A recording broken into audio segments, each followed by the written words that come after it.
తెలంగాణలో కాంగ్రెస్ ప్రభుత్వం వచ్చినాక రేవంత్ రెడ్డి గారు ముఖ్యమంత్రిగా పదవి బాధ్యతలు చేపట్టినాక పూర్తిగా యాంటీ అంబేద్కర్ పాలన సాగిస్తున్నట్టుగా మనకు కనిపిస్తుంది. యాంటీ పూర్, పేద ప్రజలకు విరుద్ధమైన వ్యతిరేకమైన పాలనను కూడా రేవంత్ రెడ్డి గారు కొనసాగిస్తున్నారనేది రాష్ట్ర వ్యాప్తంగా జరుగుతున్న సంఘటనలను బట్టి రాష్ట్ర వ్యాప్తంగా కాంగ్రెస్ ప్రభుత్వం బుల్డోజర్ పాలనను గుర్తు చేస్తూ anti Ambedkar, anti poor people అనే విధంగా ఈ రేవంత్ రెడ్డి గారి పాలన ఉన్నది. ఎందుకంటే నేను కేసీఆర్ అనే దొరను గద్దెదించి ప్రజాపాలన తీసుకొస్తా అని శపథం చేసిన రేవంత్ రెడ్డి గారు అందుకు విరుద్ధంగా ఎక్కడ పడితే అక్కడ బుల్డోజర్ని ప్రయోగిస్తూ, పోలీసులని ప్రయోగిస్తూ కర్కశంగా వ్యవహరిస్తున్నాడు. అందులో భాగంగానే మొదట హైడ్రా అనే ఒక సంస్థను తీసుకొచ్చి బుల్డోజర్ విధానానికి శ్రీకారం చుట్టింది. పేద ప్రజల ఇండ్లు కూలగొట్టడం, పేదలను రోడ్డు మీద వేయడం హైడ్రా ద్వారా రేవంత్ రెడ్డి గారు సాధించిన ఘనత. ఇది సరిపోదన్నట్టు భూసేకరణ పేరుతో ఇప్పుడు పేద ప్రజల భూములను గుంజుకునే ప్రయత్నం చేస్తున్నాడు. ఫార్మాసిటీ కోసం గతంలో కేసీఆర్ గారి ప్రభుత్వం 12,000 ఎకరాలను కేటాయించింది. ఆ ఫార్మాసిటీకే ఫ్యూచర్ సిటీ అని పేరు మార్చి ఆ 16,000 ఎకరాలకు అదనంగా 30,000 ఎకరాలను సేకరించాలని ఒక కంకణం కట్టుకొని ఆ 30,000 ఎకరాల కోసం పేదల భూములను గుంజుకునే ప్రయత్నం చేస్తున్నాడు. లగచెర్లలో అదే తీరుగా, హెచ్సియులో అదే తీరుగా, మూసీలో అదే తీరుగా ఇప్పుడు వికారాబాద్లో కూడా అదే దుర్మార్గాన్ని కొనసాగించాలని రేవంత్ రెడ్డి గారు ప్రయత్నాలు చేస్తున్నాడు. ఫ్యూచర్ సిటీ అని చెప్తున్నప్పటికీ అసలు ఆ ఫ్యూచర్ సిటీలో ఇంతవరకు ముగ్గు పోసింది లేదు, బేస్మెంట్ కట్టింది లేదు, ఏ కంపెనీ వచ్చింది లేదు, పెట్టుబడులు పెట్టింది లేదు. మరి ఎవరి కోసం ఈ ఫ్యూచర్ సిటీ? ఇంత పెద్ద సిటీ ఉన్నాక మళ్ళీ ఫ్యూచర్ సిటీ దేనికి? ఎటు చూసినా హైదరాబాద్ కనీసం 40 కిలోమీటర్ల పరిధి ఉంటుంది, 40 కిలోమీటర్ల పొడుగు ఉంటుంది. మరి ఇంత సుదీర్ఘమైన సిటీని ఉన్నాక కూడా, ఇంత విశాలమైన సిటీ ఉన్నాక కూడా మళ్ళా ఫ్యూచర్ సిటీ అంటూ ఓ ఆలోచన చేసి ఆ ఫ్యూచర్ సిటీ మాయలో, ఆ ఫ్యూచర్ సిటీ ముసుగులో పేదల భూములు గుంజుకోవడమే ప్రధానంగా ఈ ప్రభుత్వం ముందుకెళ్తున్నది. ఈరోజు వికారాబాద్లో రైతులకు అండగా, ఎస్సీ బీసీ ఎస్టీలకు అండగా కవిత గారి ఆధ్వర్యంలో 1,200 ఎకరాల భూమిని ఈ రేవంత్ రెడ్డి గారు ఎందుకు గుంజుకుంటున్నాడని అడగడానికి జాగృతి తరపున ఆ వికారాబాద్కు వెళ్తున్నాం.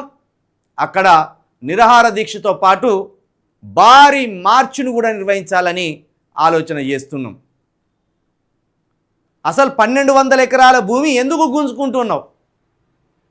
ఇంకా ఇందులో దుర్మార్గం ఏంటంటే ఒక ఆసామికి, ఒక రెడ్డి ఆసామికి అక్కడ 150 ఎకరాల భూమి ఉంటుంది వికారాబాద్లో.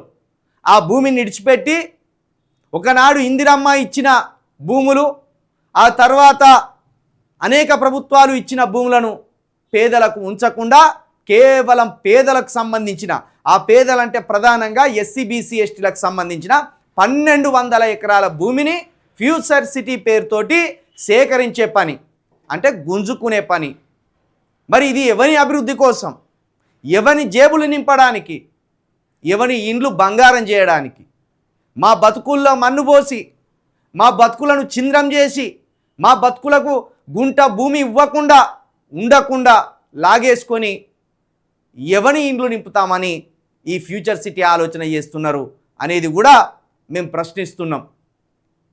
150 ఎకరాలన్న భూస్వామి ఆసామి భూములు ఇడిచిపెట్టి పైగా ఆసాముల భూస్వాముల భూములకు రేట్లు పెంచడానికి అరెకరమో ఎకరమో ఉన్న దళితుల భూములను, గిరిజనుల భూములను, బీసీల భూములను గుంజుకొని ఆ గుంజుకున్న భూముల్లో మళ్ళా పెట్టుబడిదారులను తీసుకొచ్చి పెట్టుబడి పెట్టించి మళ్ళా అందులో కూలీలుగా మమ్మలను వంచే ప్రయత్నం కాదా అని రేవంత్ రెడ్డి గారిని సూటిగా అడగదలుచుకున్నాం. ఈరోజు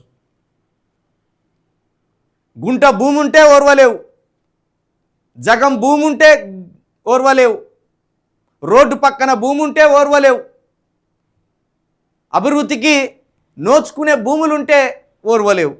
అసలు ఇది ప్రజాపాలన ఇట్లయితుంది. అంబేద్కర్ ఏం కోరుకున్నాడు? పేద ప్రజల బతుకుల్లో వెలుగులు పూయాలని కోరుకున్నాడు అంబేద్కర్.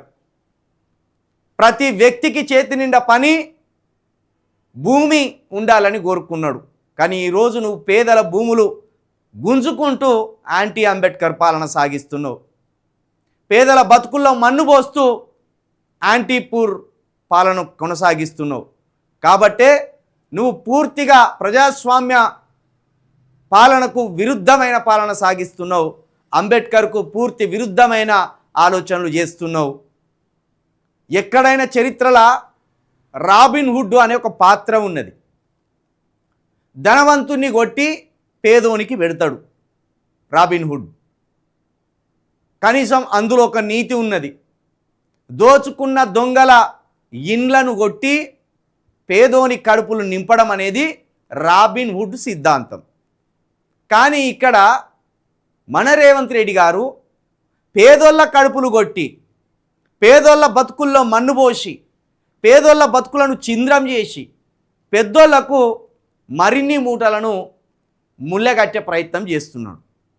మరి దీన్ని సాధారణ ప్రజలుగా మనం ఖండించాలి. ఆయన పాలనను గాడిలో పెట్టాలి.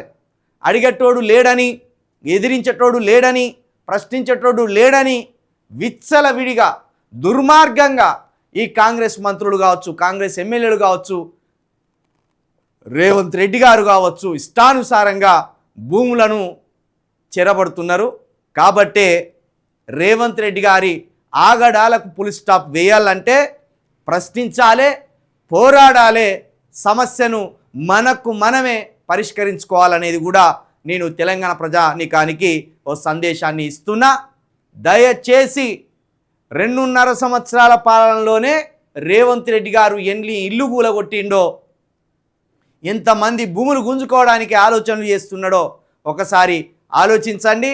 వాళ్ళు పంచిన ఇందిరమ్మ ఇండ్ల కంటే వాళ్ళు గుంజుకున్న భూముల విలువే ఎక్కువ అనేది కూడా మరొకసారి మీకు చెప్పదలుచుకున్నా. రేవంత్ రెడ్డి గారు మీ ఆలోచనలను ఇప్పటికైనా క్రమ పద్ధతిలో పెట్టండి. ఎందుకంటే మీరు అంబేద్కర్ విధానానికి పూర్తిగా వ్యతిరేకంగా నడుచుకుంటున్నారనేది కూడా ఈ తెలంగాణ సమాజం ఇప్పుడిప్పుడే ఆలోచన చేస్తున్నది. పేదలను ఆదుకునే పనులు చేయి, పేదల బతుకుల్లో వెలుగులు పూయించే పనులు చేయి, అంతేగాని పేద బతుకులను నాశనం చేయడానికి భూములు గుంజుకునే ప్రయత్నం చేయొద్దని కూడా మరొకసారి మీ ప్రభుత్వాన్ని హెచ్చరిస్తూ, ఇవాళ వికారాబాద్లో భారీ ర్యాలీ ఉన్నది. కవిత గారి నాయకత్వంలో, జాగృతి ఆధ్వర్యంలో భారీ ర్యాలీని కూడా అక్కడ కొనసాగించాలనే ఆలోచనకు వచ్చినాం. తప్పకుండా అక్కడున్న మిత్రులందరూ కూడా ఈ ర్యాలీకి సంఘీభావంగా అక్కడ భూములు కోల్పోయిన రైతులకు మద్దతుగా తరలి రావాలని మీ అందరినీ విజ్ఞప్తి చేస్తున్నా.